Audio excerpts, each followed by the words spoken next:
আপনি যদি এই বিশেষ যন্ত্রটি কারখানা থেকে প্ল্যান্টে পৌঁছে দিতে পারেন, তবে আপনি $50 মিলিয়ন পাবেন। এটি কোনো সাধারণ চালান নয়, এটি বিশ্বের বৃহত্তম প্রোপেন স্প্লিটার টাওয়ার। এর দৈর্ঘ্য 138.6 মিটার এবং প্রস্থ 10.8 মিটার, যা একটি 50 তলা ভবনের সমান উঁচু। এই টাওয়ারটির ওজন প্রায় 2554 টন, যা এই ধরনের যন্ত্রপাতির ক্ষেত্রে একটি বিশ্ব রেকর্ড। এই 2000 টনেরও বেশি ওজনের দানবীয় যন্ত্রটিকে এক খণ্ডে সরানোর জন্য প্রকৌশলীরা 1 মাস ধরে পরিকল্পনা করেছিলেন। পথ পরিষ্কার করতে 20টিরও বেশি বাধা অপসারণ করা হয়েছিল, এমনকি মহাসড়কের টোলগেটগুলোও খুলে ফেলতে হয়েছিল। 31টি যোগাযোগ লাইন সরিয়ে দেওয়া হয়েছিল এবং সাময়িকভাবে 400 একরের বেশি জমি ব্যবহার করা হয়েছিল।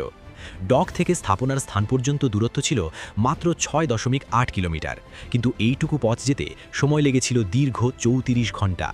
অনেক আন্তর্জাতিক বিশেষজ্ঞ মনে করেছিলেন যে এই মাত্রার পরিবহন এবং উত্তোলন প্রায় অসম্ভব, কিন্তু চীনের প্রকৌশলীরা প্রথম প্রচেষ্টাতেই এটি সফলভাবে সম্পন্ন করে তাদের সক্ষমতার প্রমাণ দিয়েছেন।